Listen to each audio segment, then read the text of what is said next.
I don't know why she's still here. She's a dispensable asset who runs on caffeine and spreadsheets. That's what I heard through the goddamn glass wall. Lance Kettering, VP of Product, owner of the most punchable smile in 3 states. He was laughing when he said it, leaning over someone's cubicle with his shirt sleeves rolled like he'd just gotten back from saving a burning orphanage. I was 4 feet away, invisible as always, half-eaten salad in one hand and Jira ticket in the other. Listening to my own obituary being workshopped like it was a networking joke. Dispensable asset. After 6 years of cleaning up every fire, this department started. After debugging the server crash on my anniversary dinner from a Red Lobster parking lot because Lance forgot to assign coverage. After patching together the integration module with nothing but duct tape code and prayer because the budget got slashed so he could upgrade the espresso machine in the break room, I didn't cry. I didn't rage. I swallowed it like a pill that wouldn't dissolve. Just stood there letting the words dissolve slow and bitter. I was used to being overlooked, but something about that sentence cut deeper. Like I was the office paperclip. Bent, used, and tossed back in the drawer. You know what's wild? 90% of people who hear stories like this never hit the subscribe button. Yeah, I see you. You're sipping your gas station coffee, whispering oh hell no like it's a prayer and forgetting to tap that like. If you want more tales of corporate karma served cold, hit that subscribe. It keeps the stories rolling and trust me, what comes next? You'll want a front row seat. Now, back to Lance. I stood there a second longer than I should have, which was exactly long enough for him to look over and realize I'd heard him. He gave me this wide-eyed smile like a teenager caught shoplifting condoms and tried to pivot. Oh, hey, Patricia, just talking shop? Right, like shop was some euphemism for assassinating the backbone of his entire tech stack. Cool, I said, dry as old toast. Love being part of shop. He chuckled. I walked off, didn't look back. But the sentence kept echoing in my ears for the rest of the day. Dispensable, like the word itself had fingers wrapping around my ribs. By the time I got home, I'd convinced myself I was overreacting. I mean, I wasn't exactly employee of the month material. I didn't schmooze. I didn't do happy hour. I didn't wear neon heels or laugh at Lance's golf metaphors. But I shipped. I built. I made sure this company didn't fall flat on its smug face every time the wind blew a little sideways. So I sat on the couch, cracked a la croix, and pulled up our production logs just to remind myself of how many times I'd caught Lance's visionary strategies before they crashed the system. The numbers didn't lie. That night, I didn't sleep. Because here's the thing, it wasn't just the insult. It was the realization that I'd spent 6 years being essential, quietly. I was the duct tape, the keystone, the gal who knew where the bones were buried because she buried half of them, and I had the receipts. The next morning, I walked into work with a smile that scared people. Not fake, not forced, just patient. The smile of a woman who'd been underestimated one too many times and started taking notes. Because if Lance thought I was dispensable, maybe it was time to see what happened when I let go. That's when they brought in Ethan. Quiet kid. Nervous hands. Looked like he got lost on the way to a comp sci midterm and ended up in corporate America by accident. Everyone assumed he wouldn't last a month. Especially Lance, who called him Junior like we were all living in a bad sitcom. But I saw something in him, something familiar, and I had plans. The first time I met Ethan, he apologized for existing. Twice. Once when I bumped into him near the microwave and he dropped his Tupperware of sad rice and string beans, and again when he handed me a merge request like it was a court summons. Sorry, I'm still figuring out the branching structure, he stammered, eyes flicking everywhere but my face. I glanced at the code. It was messy.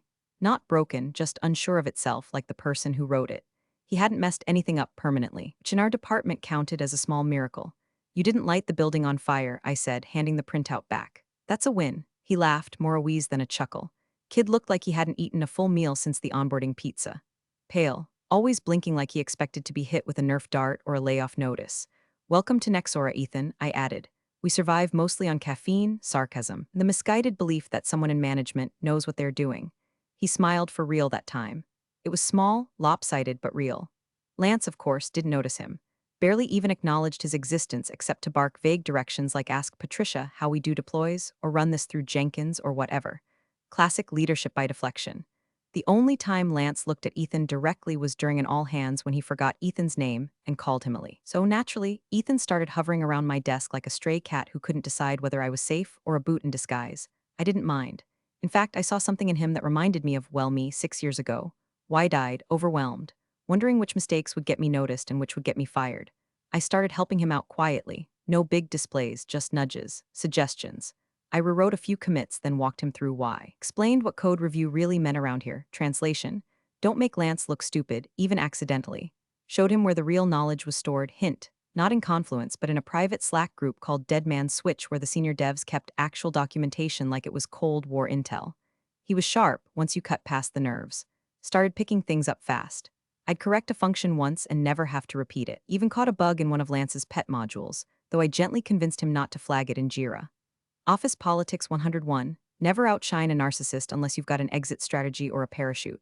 Over time, he stopped apologizing so much, got steadier, bolder, still quiet but with an edge. One afternoon, after cleaning up an authentication mess left by a dev who'd rage quit mid-sprint, Ethan looked over and said, "Why do we keep fixing all this without credit?" I tilted my head, because if we stopped, the whole thing would collapse. And if we complain, they'll just hire someone cheaper to replace us. He blinked. "That's bleak. That's corporate," I replied. But that sentence haunted me more than it should have, because he was right. We were the scaffolding holding up a building that kept calling itself a castle, and we were expected to disappear once the ribbon was cut. I didn't plan on getting attached to the kid, but something about the way he listened, really listened, wore me down. He asked questions that made me think. He was raw, but he had a backbone. And he saw the cracks in the system the way I did, saw them early instead of 6 years in like me. So I started showing him the ropes. Not just the where's the staging server ropes, but the deeper ones, the buried systems, the legal ductwork, the compliance relics no one looked at anymore. One evening, long after most people had gone home, we were elbows deep in a deprecated API nightmare when I pulled open a drive labeled Old Infra and said, "Ever seen the Clause library?" He shook his head. I opened a folder. Nested, obscure, but there it was. Clause 14.3c, the original custodian document for the modular authentication layer. My name on the digital ink, dated, sealed. Never revoked, he read it once. Then again, his brow furrowed. "This still stands?" he asked. I smiled. "Unless someone officially updates it, yeah, and nobody ever does. They assume the system just works." He sat back in his chair, processing. I could see the wheels turning. "Why show me this?" I paused before answering. "Because knowing where the leverage is matters." He nodded, slow, said nothing more. But I saw it, the spark, the quiet kind. The kind that waits, learns, and eventually acts. And for the first time in weeks, I didn't feel quite so alone. They scheduled it for 9:07 a.m. Not 9 o'clock, not 9:15. No room for small talk, no chance to pretend it was anything but what it was. I knew the moment the calendar invite landed, color-coded and sterile, subject line, strategic resource review required attendance. HR in the sender field. No agenda. Just one quiet dagger between two budget meetings. I wore black, not out of drama, out of precision. A silent signal to myself that something was dying today. Maybe not me, but something I'd built, something I'd carried on my back for too damn long. I walked into that glass-walled aquarium like it was a baptism in bleach. Inside, Danielle from HR, linking too much and wearing the nervous smile of someone who once gave me a secret Santa candle and now had to hand me a corporate death sentence. And of course, Lance, elbows wide on the conference table, tapping a Montblanc pen like he was signing autographs instead of contracts. He didn't even stand when I walked in. "Patricia," he said, like it pained him to remember my name. "Thanks for joining."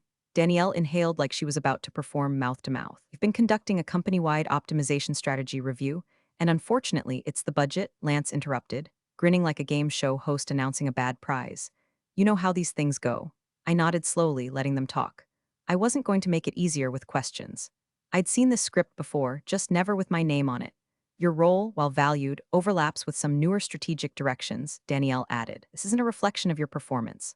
"Of course not. It never is. They don't fire you because you're bad. They fire you because someone wants your chair for their nephew." I looked at Lance. He was enjoying this. Not in a cruel, mustache-twirling way, no, that would at least require passion. He was enjoying it the way you enjoy a vending machine finally giving you 2 bags of chips. Unexpected bonus. No emotional investment. "We appreciate everything you've done," he said, like I was a babysitter they'd outgrown. And then came the kicker. "We're happy to give you 2 weeks paid transition time," Danielle said, sliding a branded folder across the table like a Severin stuffed Happy Meal. I stared at the folder, then at her, then at Lance. He gave me the smirk, the one that said this was always going to happen, just not fast enough. I folded my hands, calm as still water, and said the only thing that didn't taste like blood. "Understood." That word sat in the air like fog. Danielle blinked again, surprised I hadn't begged or exploded or cried. Lance tapped his pen twice, like a drum roll for nothing. I stood, took the folder, and walked out. Not fast, not slow, just precise. Past the intern who was already eyeing my desk. Past the breakroom fridge where someone had stolen my yogurt again. Past the open-plan jungle of keyboards and clacking and Slack pings and people pretending not to see. Back at my cubicle I sat, just sat. My monitor was still on. Jenkins was mid-build. Ethan had left me a sticky note, "Deployed your fix?" with a little doodle of a robot giving a thumbs up. I stared at it for a long time. I didn't pack anything. I didn't cry. I emailed Ethan a single line, "Keep your head down, but keep your eyes open." Then I logged out, but not before one last stop. I opened the folder labeled NDA Locked Archive, dug past the old project specs, past the buried flowcharts, past the decaying bureaucratic fossils nobody ever thought to delete, and I uploaded one file. Just one. Clause 14.3, see Custodian Auth Module PDF. Then I closed the tab, cleared my cache, and walked out without looking back. Lance might have thought he won something that morning. He hadn't seen the board yet. He hadn't read the contract. He hadn't asked who still held the keys to the thing that made his $150M pipeline look shiny and investor-ready. He would, oh he would. 3 days after the meeting, the fog lifted. Not all at once, more like mist peeling off a lake at sunrise, slow, quiet, reluctant. But underneath the numbness, something new started to take shape. It wasn't rage. I'd burned through that. It wasn't grief. I hadn't lost anything worth mourning. It was clarity. Cold. Sharp clarity, like finding a map you forgot you'd drawn, with a red X marked long before you knew where you were going. I didn't go to work, didn't need to. I still had remote access for the duration of my transition period, a phrase that sounded like it belonged in hospice care, not HR policy. Nexora's IT hadn't revoked my permissions yet, because nobody in legal had waved a red flag. And nobody in legal waved red flags unless you made them. So I logged into my personal cloud archive.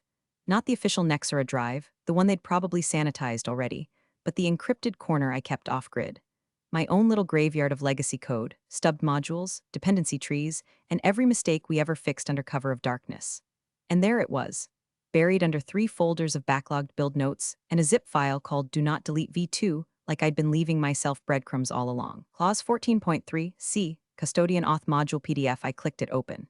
It was ugly, legalese layered in corporate mildew. But the sentence was still there, plain as ever.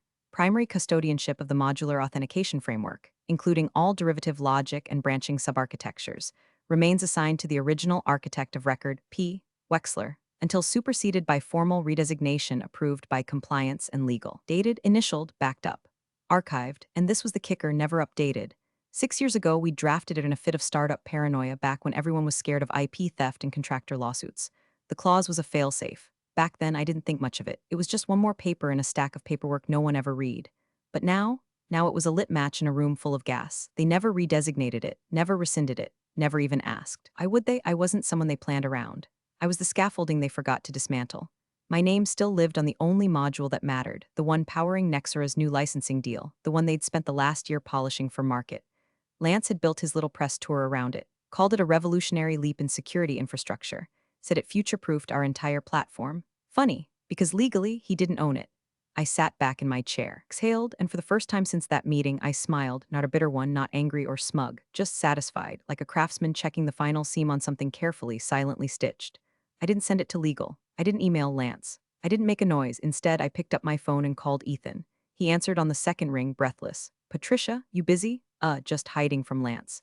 He wants me to draft a status doc on the licensing rollout, but he keeps changing the specs mid-sentence. I chuckled. Some things never change. I was going to ask, how you're doing? I'm fine, I said, better than expected. He hesitated. I still don't understand what happened. They didn't even give a reason.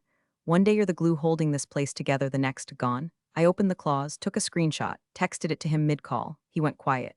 What's this? Clause 14.3c, I said. It's in the original framework charter. Custodianship of the modular auth framework. I could hear him clicking. This is real as your anxiety dreams about Jenkins. Holy Patricia, this changes everything. If legal sees this, they haven't, and I haven't shown it to them. He was silent. Then, in a low voice, why show it to me? I didn't answer right away because I needed him to sit with it, to understand. Finally, I said, because you're the only one still listening, and because knowing what something's worth is only half the game. Knowing when to use it, that's the other half. He was quiet again, but this time it felt like gears turning, not uncertainty.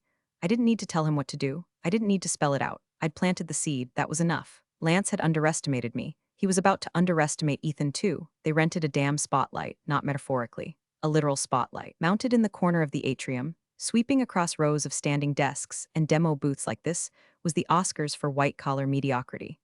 I watched it all unfold via the internal live stream from my living room, coffee in hand, slippers on, trying not to grind my teeth into chalk. Nexora had closed the $150 million licensing deal with Sondra, multinational that couldn't code its way out of a wet paper bag, but had deep pockets and a fetish for buzzwords. And Lance, dear, dazzling, hollow-skulled Lance, had turned the announcement into a company-wide event. Press on site, photographer with a ring light, branded cupcakes with Nexora's logo printed in edible ink, They even rolled out a branded innovation backdrop for selfies, which looked like someone fed clip art into a blender. Lance took the stage with the subtlety of a game show host on Adderall. Today, he beamed, marks a new era in Nexora's legacy. A vision that began 18 months ago has now become a product that will reshape authentication in the enterprise space. This was no small feat. It took bold thinking, strategic leadership, and of course he placed a hand to his chest like he was about to recite the Pledge of Allegiance, the kind of technical foresight that only comes from true ownership. He paused for applause. He got it. From people who didn't know better, who weren't there when he signed off on skipping QA for a faster go-to-market, who weren't on the weekend call when we had to roll back an entire build because his vision introduced a memory leak that nearly wiped client-side login histories, who didn't know the framework's core had been architected in a cramped server closet by a woman eating stale almonds and praying Jenkins didn't crash mid-deploy. Me. Not a word about me. Not a nod. Not a thank you. He name-dropped 4 product managers who hadn't written a line of code, gave shout-outs to marketing for positioning the message with elegance, even thanked his family for believing in the vision, as if his kids had debugged the recursive loop that nearly killed the API call stack last spring.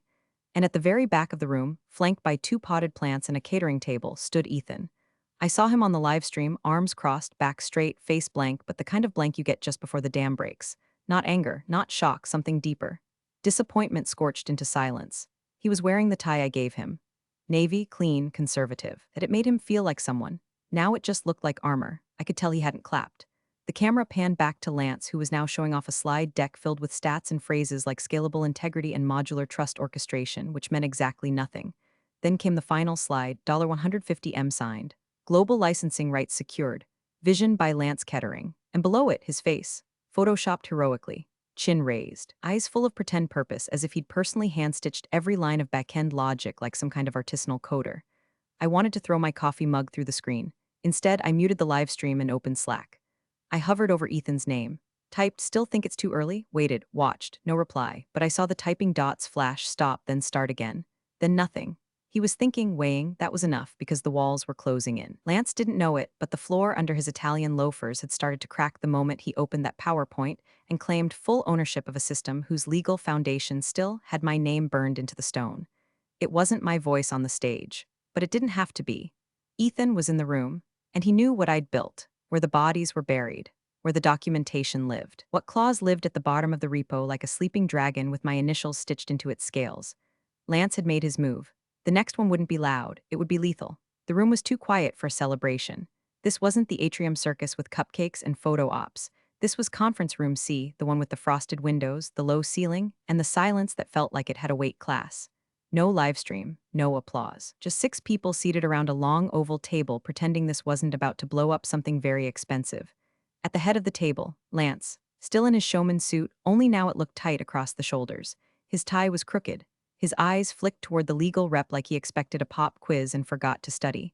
Legal was there in force. Natalie from compliance. Aaron from contracts. One of the interns from the legal review rotation who looked like she wanted to crawl under the table and die. And Ethan. Quiet, clean-cut Ethan. Tie knotted with surgical precision, folder in hand. I wasn't in the room, but I'd given him everything he needed. Natalie cleared her throat. Before we finalize the transfer agreement, we need documentation verifying IP custodianship for the core authentication module. Lance blinked. That's been handled. It's not in the clause log, it's part of the legacy asset register. Checked it myself. Aaron raised an eyebrow. Can you show us? Lance hesitated like the air had thickened and he couldn't quite get his voice through it. The architecture team owns it. I delegated. To who? Natalie asked. Silence. And that's when Ethan placed the folder on the table. Neat, measured, deliberate. I think this is what you're looking for, he said, calm as a surgeon holding out a scalpel. Natalie opened it. Inside 3 pages. 1 signature. Dated. Indexed. Stamped. Clause 14.3c. Aaron leaned forward. Read it again. This says custodianship of the modular authentication system remains assigned to Patricia Wexler. Lance shifted in his seat. That clause is outdated. It was from the early development cycle. A formality. Was it rescinded? Natalie asked. It didn't need to be. Was it redesignated? Aaron pressed. I delegated internally. Informally, Natalie's voice was flat. Informal delegation does not override documented custodianship. The air in the room snapped taut. Ethan sat very still. He wasn't gloating. He wasn't smirking. Just letting the document speak like he'd simply turned on the lights in a room full of rats. Lance reached for the folder. Natalie blocked it with her hand. We'll need to pause the licensing execution until this is resolved, she said. Pause? Lance barked. We've already signed. Contingent on final custodianship verification. Aaron replied, flipping to the contract addendum. Paragraph 6, it's very clear, but she doesn't even work here anymore. Doesn't matter, Natalie said, cool as an avalanche. Custodianship doesn't automatically dissolve upon termination. It has to be reassigned in writing, with consent from the original architect. And in this case, Ethan added, finally looking Lance dead in the eyes, that was Patricia. Lance looked like someone had just poured ice water down his spine. No bluff, no pivot. He opened his mouth, closed it, opened it again. I wasn't aware you gave a keynote, Ethan said, voice steady, called it your vision. But the foundation you stood on still belonged to someone else. No one said anything after that, not for a long moment. The silence was glacial, final. Even the intern had stopped breathing. Finally, Natalie stood. We're going to need to reevaluate the IP chain before we proceed. Aaron nodded. And someone needs to contact Patricia Wexler. Ethan didn't smile. He just sat there, watching Lance shrink inch by inch, like a balloon with a slow leak. The man who had posed under a spotlight 48 hours earlier now looked like he couldn't find the door, let alone explain how he'd built the system he supposedly owned. The table, the air, the floor, all belonged to someone else now, and her name was still on the document. By 9:04 the next morning, the internal Slack channels were curiously quiet. No gifts, no happy Thursday, chatter from the HR social committee, just one terse memo from legal stamped confidential and addressed to the executive tier. Licensing delay pending custodianship clarification. 5 words that sounded like legalese, but in this company. That was code for someone lit a dumpster fire, and now we all get to roast marshmallows around it. They dragged Lance into the executive review board meeting 30 minutes later. This time, it wasn't just legal. The CEO was there, Ku, head of compliance. Aaron again, now with a thick binder labeled IP ownership chain review, which he slammed on the table like it owed him money. Lance walked in trying to look casual, but the swagger didn't stick. His collar was wrinkled. His eyes were red. For the first time since his fake cry speech about leadership resilience during last year's layoffs, he looked genuinely rattled. Let's talk about Clause 14.3c, the CEO said without preamble. Lance exhaled hard, as if he'd rehearsed for this. It's an outdated clause, a clerical holdover from a prior version of the system architecture. The core module has evolved significantly since then. Natalie from compliance didn't flinch. Has it evolved into something not built by Patricia Wexler? Silence. Lance's jaw twitched. The current system is built on top of her framework, yes, but so it still relies on the original architecture she authored? I mean, in a legacy sense, maybe, but it's modular. The dependencies are, Aaron cut in. No, we verified the dependency map last night. Your system branches off her original module like a scaffold. The authentication layer is still foundational. The CEO leaned forward. So why wasn't this clause updated? Lance opened his mouth, closed it. We assumed custodianship rolled over when she left. You assumed? The COO echoed. Lance floundered. There was never any formal indication that her custodianship was still active. It just wasn't on anyone's radar. Aaron flipped to a page in the binder. Because you failed to flag it during the last compliance review. Submitted a signed IP custodianship transfer form with the name left blank. The CEO blinked. You submitted a blank signature field? Lance shifted in his seat. We were rushing the filing. The quarter was closing, so you cut corners. Strategic acceleration, Lance mumbled. Ethan was seated near the side wall, again, quiet, hands folded, but when the room turned toward him, he didn't flinch. Ethan, the CEO asked, you worked with Patricia directly, correct? Yes, did she indicate any knowledge of her continued custodianship? Ethan nodded once. Yes, she showed me the clause and the documentation supporting it. Did she attempt to weaponize it? No, Ethan said flatly, she never raised it, she just kept the module isolated, compliant, documented, and secure, like she always did. Aaron added, her version history shows perfect consistency with compliance protocol. 0 unauthorized alterations. The module was never rolled into broader dev branches without her sign-off. So, Natalie said slowly, she held the key the whole time. The room went still again. Lance, desperate now, tried another angle. Okay, but let's not pretend this is some kind of sabotage. She had ample opportunity to communicate this concern. If she wanted clarity, she could have brought it up. Aaron slammed the folder shut. She did. To the person you assigned to replace her. The CEO looked at Lance like he was a mold growing in the corner of a shower. You told the board this IP was clean, that there were no custodial conflicts. There weren't, Lance started. There were, the CEO snapped. You just didn't know or didn't look.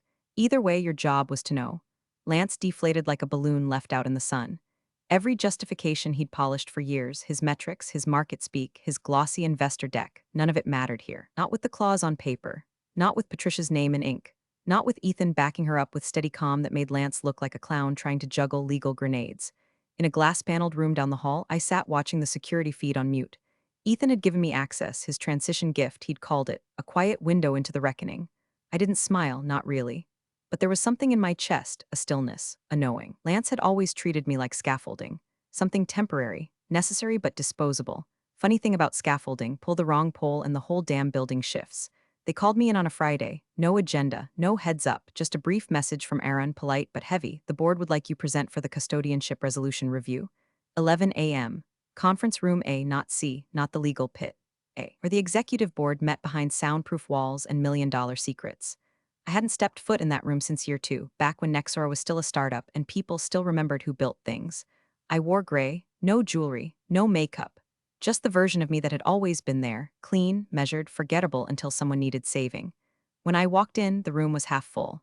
The board was already seated. 6 figures with iron suits and agenda binders, flipping silently through paperwork that had my name on every 4th page. Aaron gave me a respectful nod. Ethan was in the corner again, calm and composed, a silent anchor. Lance sat at the head of the table, or what used to feel like the head. Today, it looked more like a throne built from napkins. His tie was gone, jacket wrinkled, sleeves rolled up like he'd been fighting for his career all morning and lost every round on technicalities. They motioned for me to take the seat at the far end.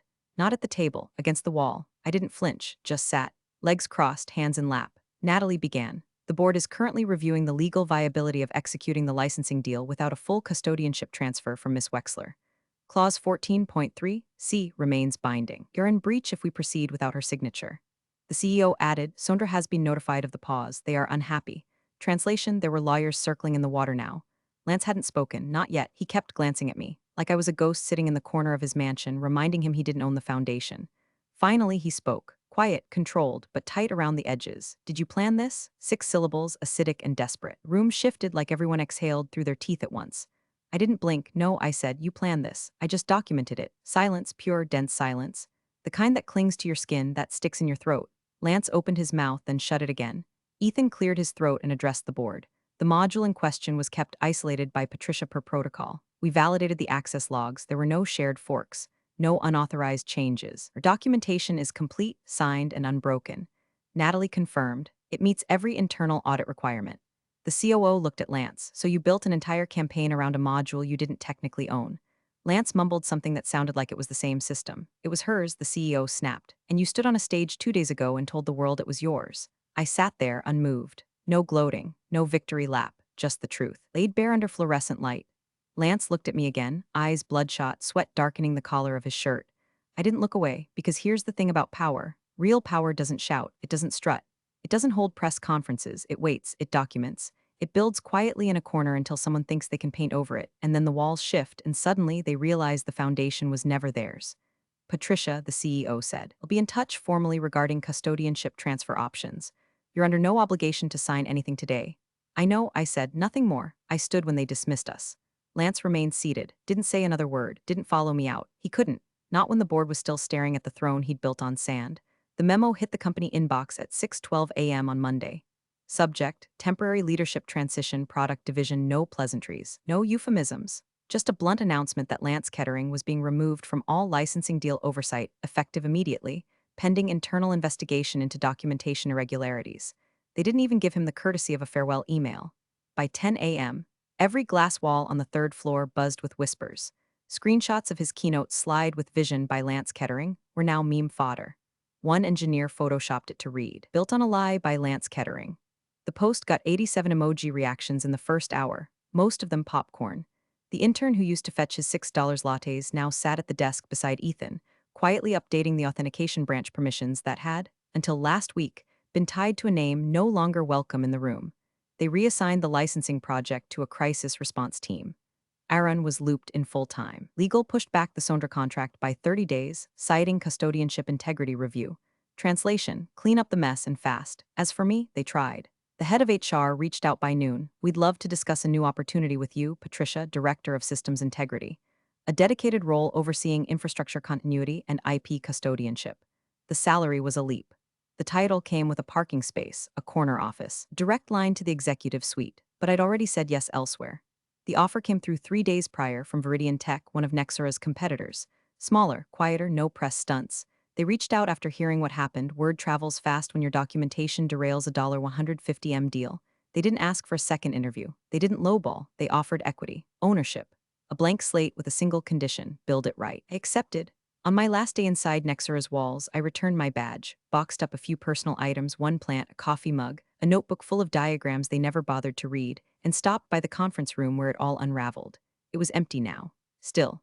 But in my mind, I saw it all again. The suits, the silence, the folder with my name in print, the way Lance's voice had cracked when he realized the floor beneath him wasn't real. Memory played like a film strip clicking to a halt. I turned, walked out. No applause, no drama, just gravity. Lance never spoke to me again.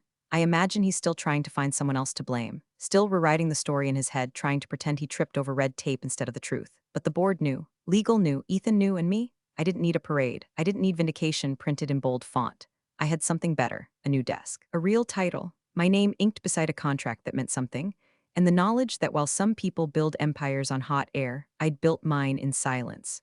Stone by stone, line by line, clause by clause, I was dispensable until they realized what I held. Appreciate you sticking around, you legends of the break room. Subscribe for more chaos. Let's make your old managers spill their coffee in fear.